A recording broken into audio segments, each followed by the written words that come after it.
요한복음 1장 35절부터 우리가 오늘 살필 본문은 예수님께서 제자를 부르시는 내용을 다루고 있습니다. 세례 요한은 자기 자신을 따르던 두 제자에게 말하죠. 예수님은 하나님의 어린 양이다. 그러자 두 제자는 예수님을 따르게 되고 예수님과 함께 거하게 됩니다. 예수님과 깊은 인격적인 교제를 맺게 된 것입니다. 여기서 두 제자는요, 하나는 사도 요한이고 다른 하나는 안드레입니다.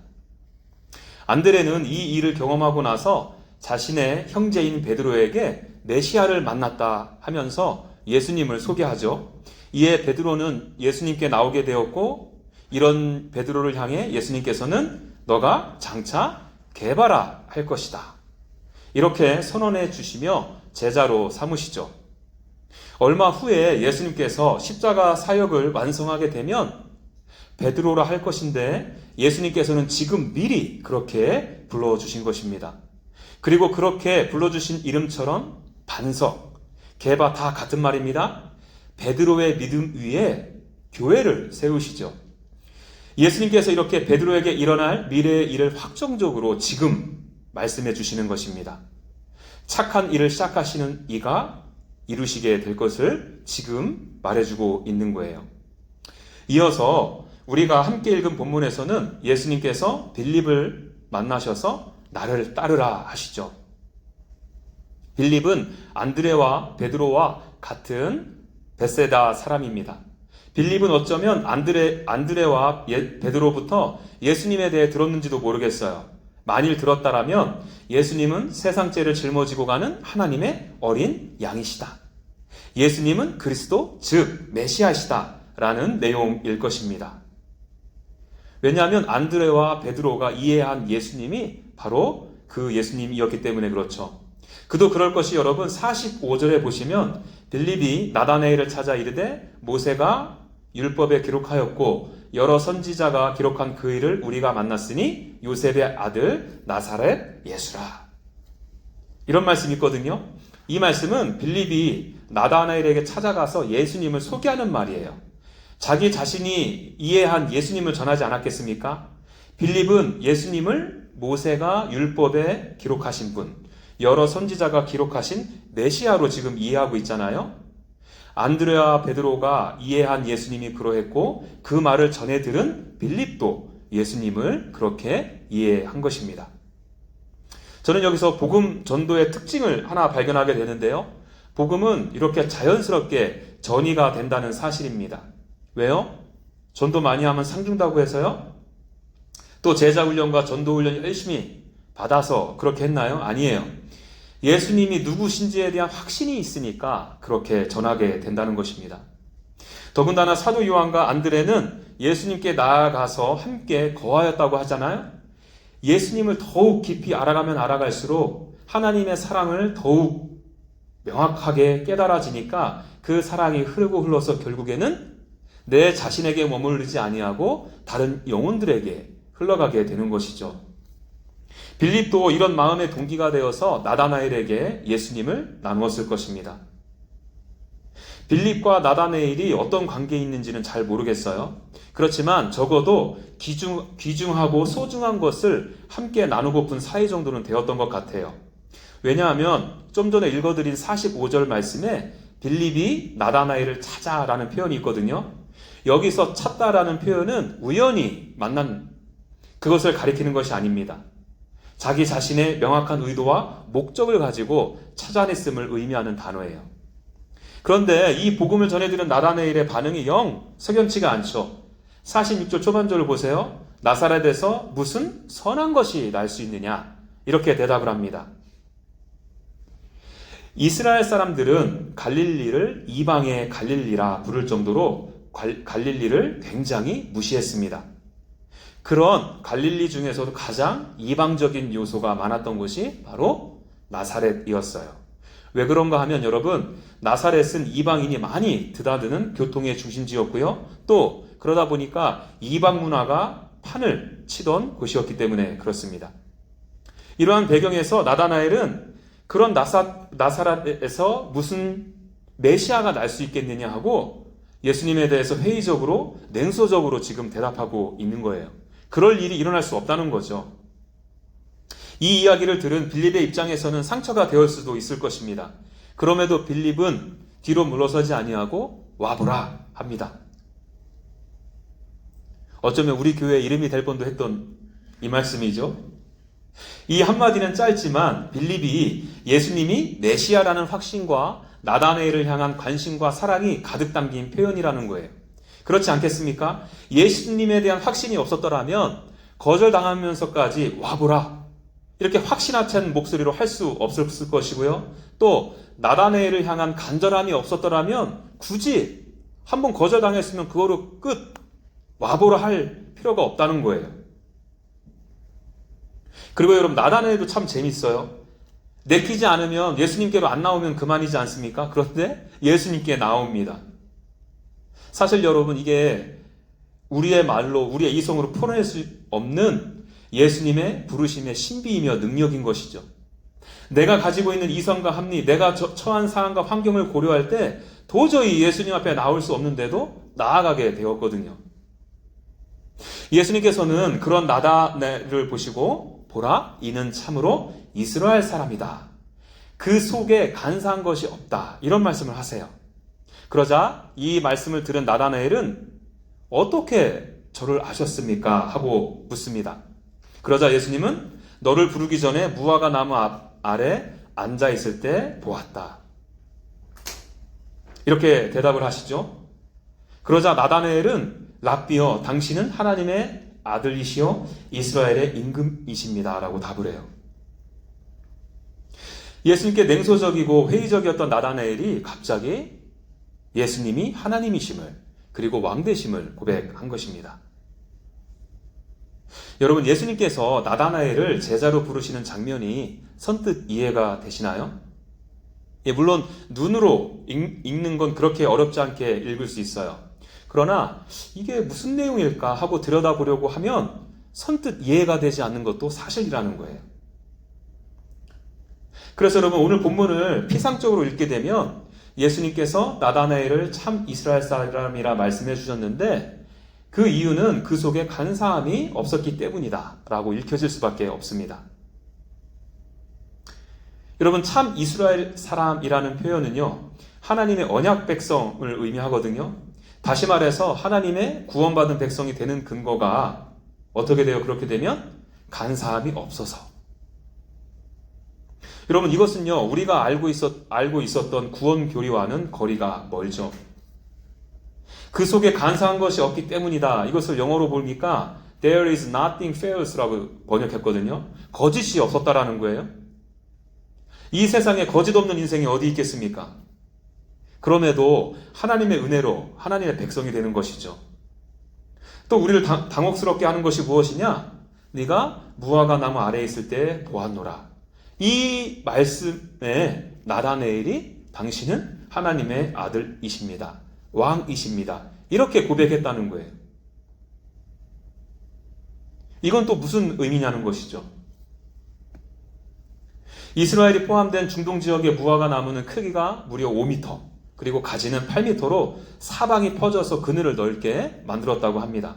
그래서 많은 사람들이 사실 이 무화과 나무 아래서 휴식을 취하거나 율법을 묵상하거나 교육하는 장소로 사용하기도 했다고 해요. 이 근거를 가지고 해서 그것 봐라, 나다나엘은 무화과 나무 아래서 하나님의 말씀을 묵상하고 기도하는 경건한 시간을 보냈다. 그러한 나다나엘을 예수님께서 보신 것이다. 우리도 누가 보든 보지 않든 간에 은밀한 장소에서 기도와 묵상으로 혼자 있는 시간을 보내면 주님께서 그러한 나를 칭찬해 주실 것이다. 이렇게 말씀을 받기도 하죠. 물론 그럴 수 있습니다. 하지만 성경은 나다나엘이 무화과 나무 아래서 무엇을 하고 있었는지 관심이 크게 있어 보이지 않고요. 그래서 그런지 언급하고 있지 않습니다. 말씀을 묵상하고 기도하고 있었는지, 일하다가 힘이 들어서 잠시 휴식을 취해서 나무 아래 들어누워 낮잠을 청했는지, 아니면 동네 사람들과 다 같이 모여서 윷놀이를 하고 놀았는지 언급하고 있지 않다는 거예요.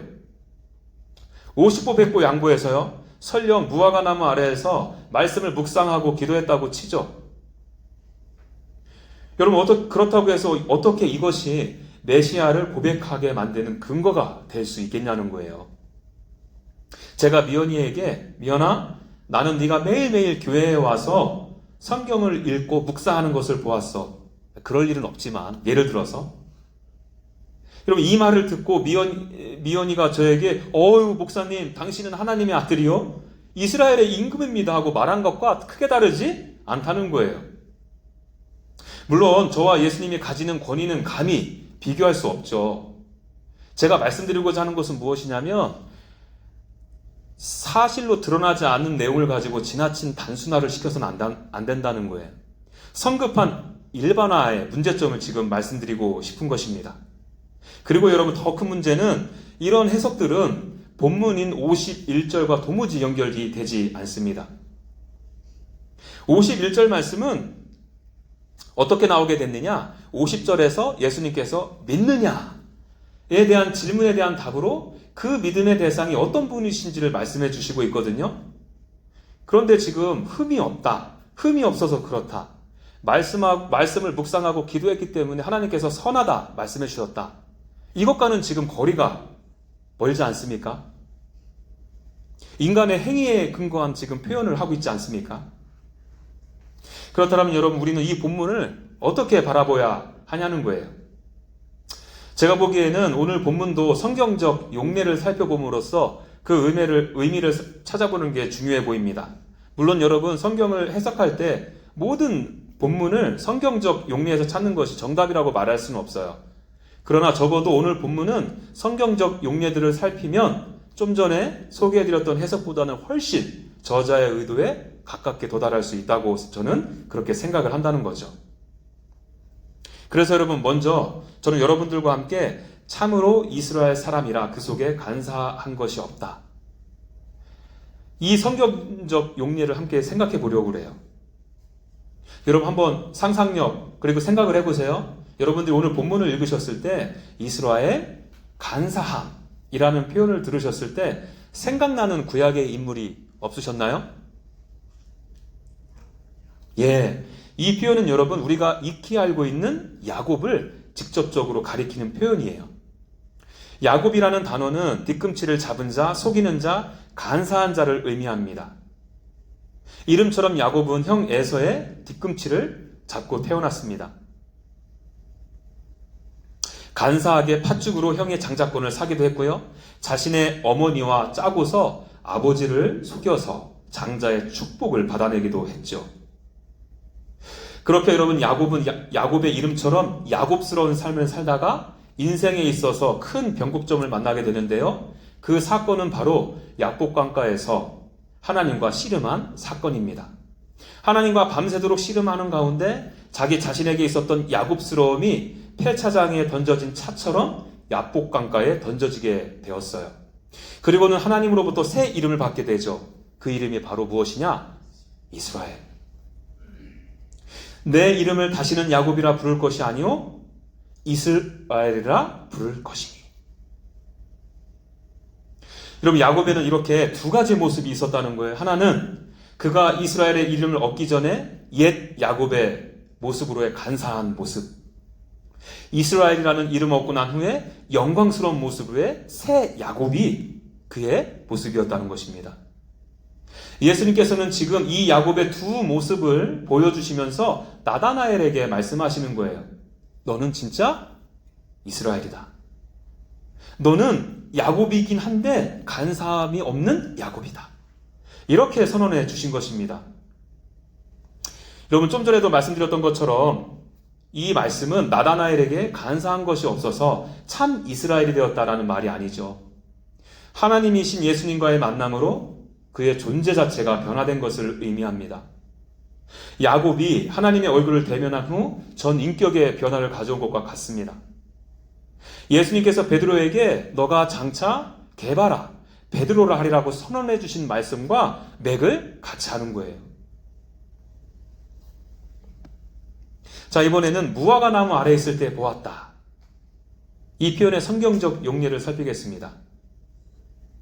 여러분, 우리 요즘 무화과 나무와 관련된 내용을 자주 살피죠? 대충 눈치채셨죠? 우리는 앞서서 여러분 무화과 나무가 이스라엘 백성, 하나님의 언약 백성을 의미한다고 이미 살폈습니다. 그리고 무화과 나무 아래에 거하였다는 것은 무엇을 의미한다고 말씀을 드렸죠? 열왕기상 45절 말씀을 제가 한 번 더 읽어드릴게요. 솔로몬이 사는 동안에 유다와 이스라엘이 단에서부터 부알세바에 이르기까지 각기 포도나무 아래와 무화과 나무 아래에서 평안히 살았더라. 여기서 평안히 살았다라는 말씀은 무엇을 의미한다고 말씀드렸습니까? 안식.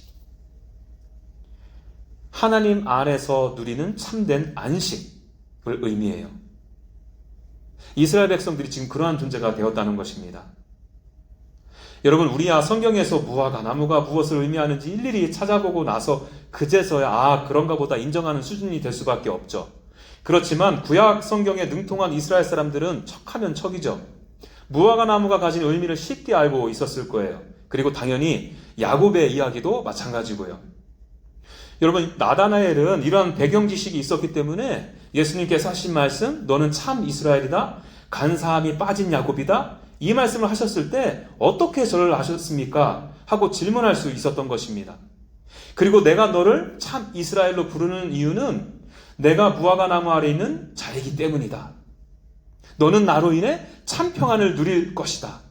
이 말씀을 하실 때 무너지신 것이고요. 여러분 생각해 보세요. 나다나엘이 처음에 예수님께서 말씀하실 때 그 야곱을 떠올리며 무엇을 떠올렸겠어요? 간사함이 없는 모습이요? 아니요. 나의 간사함을 먼저 떠올렸을 거예요. 거짓으로 점철된 나의 모습을 보았을 것입니다. 그런데 지금 예수님께서 너는 참 이스라엘 사람이다 선언해 주시잖아요. 무화과 나무 아래에서 진정한 안식을 누리게 해주시겠다. 이 약속을 지금 받고 있는 것이잖아요. 여러분, 이 약속은 누구나 하실 수 있는 약속이 아닙니다. 누구나 이 약속을 가능케 해줄 수 있는 약속이 아닌 것이에요. 오직 하나님만이 그 일을 가능케 하시죠. 야곱을 이스라엘로 변화시키고 무화과 나무 아래에서 참 평안을 주신 분은 바로 여호와 하나님이시니까요. 이러한 배경을 알고 있기에 나다나엘은 예수님, 당신이야말로 하나님이 아들이십니다. 당신이 바로 하나님이십니다. 이스라엘의 임금이십니다. 라는 고백을 드릴 수 있었던 것입니다. 자, 그래서 여러분, 예수님은 50절에서 그러한 고백을 하는 나다나엘에게 이렇게 말씀하세요. 이 말씀 우리 좀 전에 읽었지만 다 같이 읽겠습니다. 50절 말씀 시작. 예수께서 대답하여 이르시되 내가 너를 무화과 나무 아래에서 보았다 하므로 믿느냐? 이보다 더 큰 일을 보리라.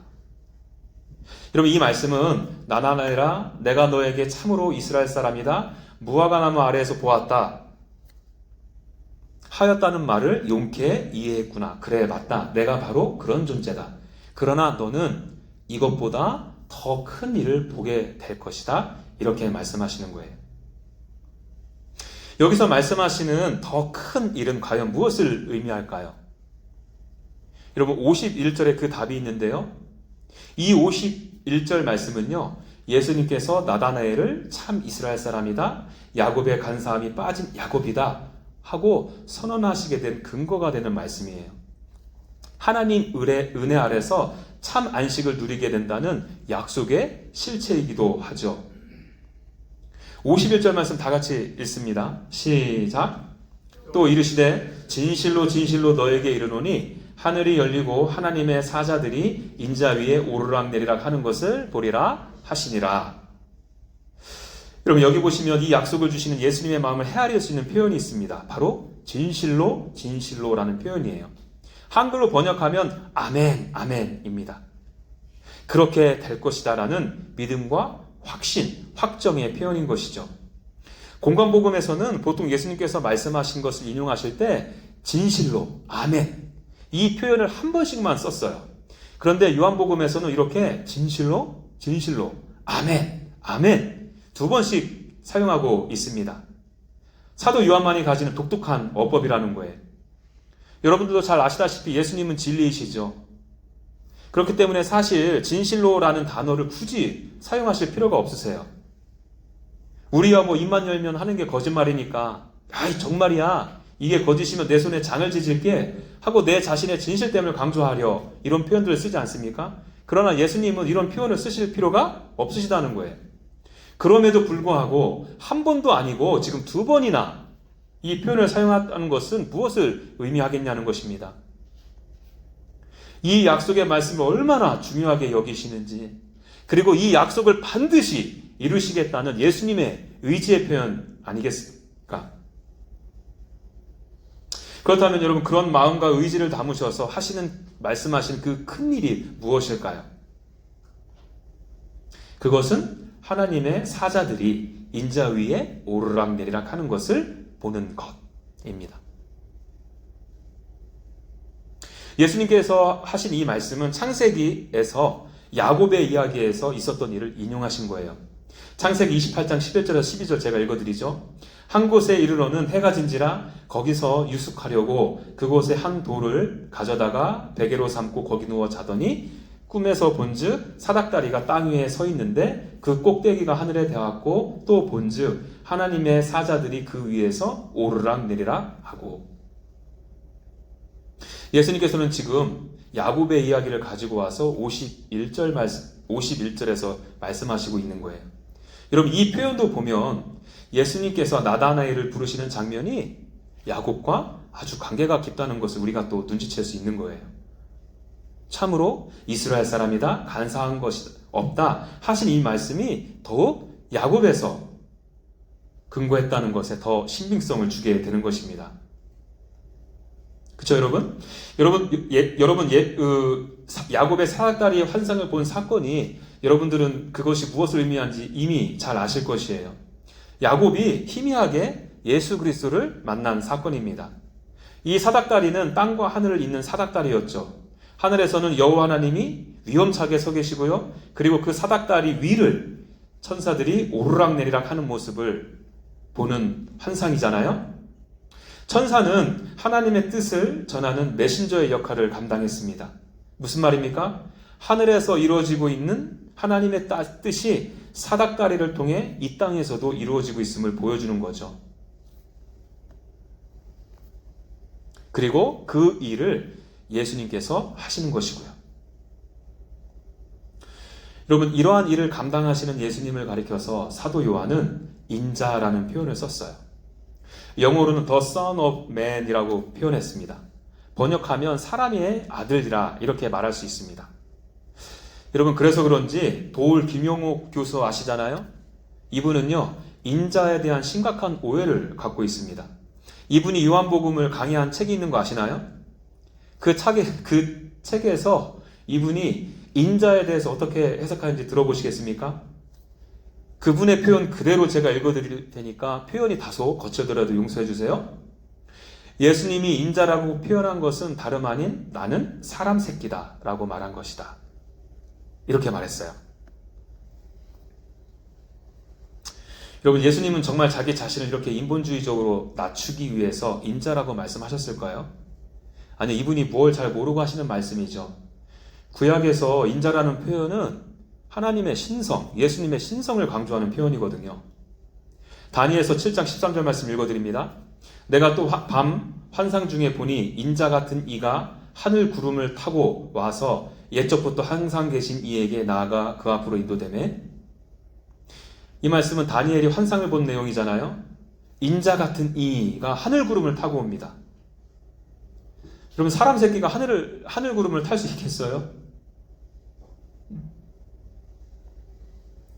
신성이 강조된 인자 같은 이가 항상 계신 이에게 인도되죠. 그리고 항상 계신 이가 인자 같은 이에게 뭔가를 주시는데요. 14절 읽어드립니다. 그에게 권세와 영광과 나라를 주고 모든 백성과 나라들과 다른 언어를 말하는 모든 자들이 그를 섬기게 하였으니 그의 권세는 소멸되지 아니한 영원한 권세요. 그의 나라는 멸망하지 아니할 것이니라. 그러면 항상 계신 이가 인자 같은 이에게 권세, 영광, 나라를 주시는데 이것이 영원하다 합니다. 그리고 그 나라의 모든 백성들이 인자 같은 이를 섬기게 하신다고 해요. 여러분, 여기서 말하는 인자 같은 이는 누구를 가리키겠습니까? 예수님이시죠. 여러분, 김용욱 교수가 뭘 몰라도 한참을 모르고 지금 저지르는 실수에 여러분, 인자라는 표현은 그렇게 결코 가볍게 다룰 수 있는 성어가 아닌 것입니다. 자, 그리고 여러분, 예수님께서는 인자라는 표현을 오늘 본문에서도 사용하는데, 예수님께서 표현한 이 인자라는 표현을 사도 요한이 요한복음 3장에서도 사용해요. 요한복음 3장 13절 말씀도 읽어드립니다. 잘 들어보세요. 하늘에서 내려온 자, 곧 인자 외에는 하늘에 올라간 자가 없느니라. 여러분, 이 말씀은 제가 좀 전에 다니엘서에서 나오는 인자 같은 이것이 가지는 예수님의 신성을 강조하는 표현입니다. 같은 말이에요. 여러분, 예수님은 하늘에서 내려오셨다, 하늘에 올라가셨다 하시잖아요. 인간이 할 수 없는 영역, 할 수 있는 영역을 벗어나는 일입니다. 예수님은 하나님으로부터 하나님으로부터 모든 영광과 나라, 권세가 있음을 말해주고 있는 것입니다. 그러한 예수님께서 천사가 오르락 내리락 하면서 하늘의 일을 이 땅에서도 이루고 있듯이 예수님을 통해서 그 일을 이루신다는 것을 보여주는 말씀이에요. 어떻게 해요? 바로 아래 구절인 요한복음 3장 13절 말씀도 읽어드립니다. 모세가 광야에서 뱀을 든 것 같이 인자도 들려야 하리니. 여기서 인자라는 표현을 하면서 뭐라고 말합니까? 들려야 한다. 여러분, 이 표현은 모세가 광야에서 뱀을 든 것처럼 예수님께서 골고다 언덕에서 죄가 되셔서 십자가에 달리셔야 함을 말하는 것과 같은 표현인 거예요. 여러분, 무엇이 큰일이라고요? 이게 큰일입니다. 인자 같은 이이신 예수님, 모든 나라 권세가 있는 예수님께서 이 땅에 인간으로 오신 사건이요. 저주의 상징인 십자가에 달리셔서 죽으신 사건이요. 죽으신 지 사흘 만에 부활하셨다가 40일 후에 하나님 보좌 우편으로 승천하신 사건이요.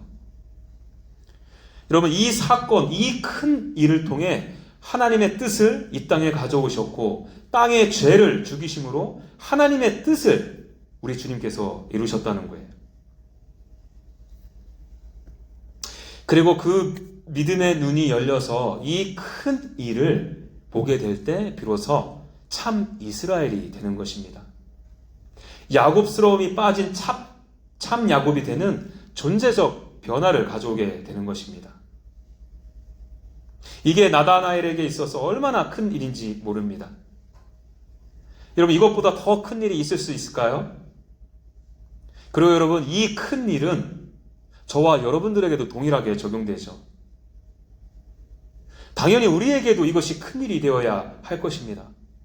예수님께서 행하신 큰 일로 인해서 내 존재 자체가 변화되었거든요. 어떻게 해요? 죄인에서 의인으로, 간사한 야곱에서 간사함이 없는 야곱으로, 마귀의 자녀에서 하나님의 자녀가 되었습니다. 그래서 세상에 줄 수 없는, 세상에서 가질 수 없는 참된 평안과 안식을 누리게 되었어요. 여러분, 이것이 큰일이 아니고 무엇이겠습니까?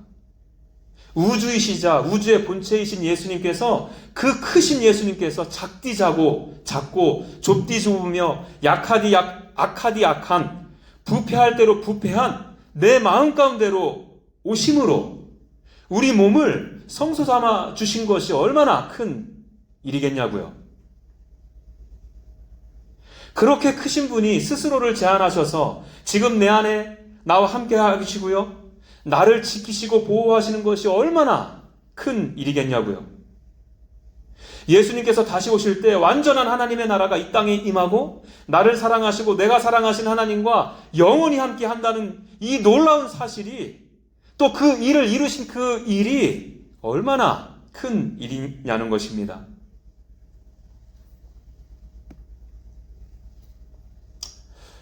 그런데 여러분, 우리는 종종 이 크고 놀라운 진리를 대수롭지 않게 생각할 때가 너무나도 많아요. 호의가 계속되면 그것이 당연한 권리로 받아들이는 것처럼 예수 그리스도께서 십자가에서 행하신 그 큰 일, 하나님의 큰 은혜에 대해 무감각해질 때가 많이 있다는 것입니다. 오히려 세상의 것들이 더 크게 보일 때가 있습니다. 미래에 대한 안정, 관계 속에서의 인정, 물질이 주는 편리, 세상 앞에서의 높은 위치, 자녀를 통한 대리 만족, 이런 것들을 더 크게 여길 때가 있죠. 물론 이런 것들이 무가치하거나 쓸모없다는 말은 아닙니다. 문제는 여러분, 이런 것들에서 우리가 궁극적인 구원을 얻으려는 데 있죠. 예수님께서 행하신 그 일이 얼마나 큰 일인지에 대해서 무감각해질 때 일어나는 현상입니다.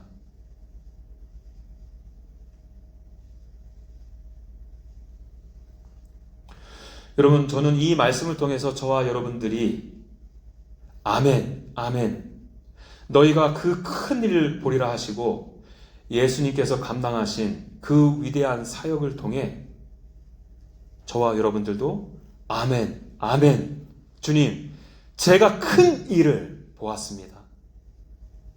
이 믿음의 고백으로 예수 그리스도 앞에 나아갔으면 좋겠습니다.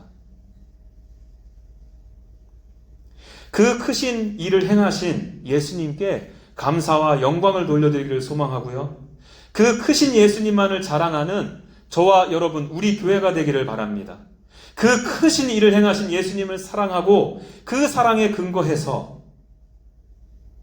예수님을 온전히 따르는 제자로서의 발걸음을 한 걸음 한 걸음 내딛기를 간절히 소망합니다.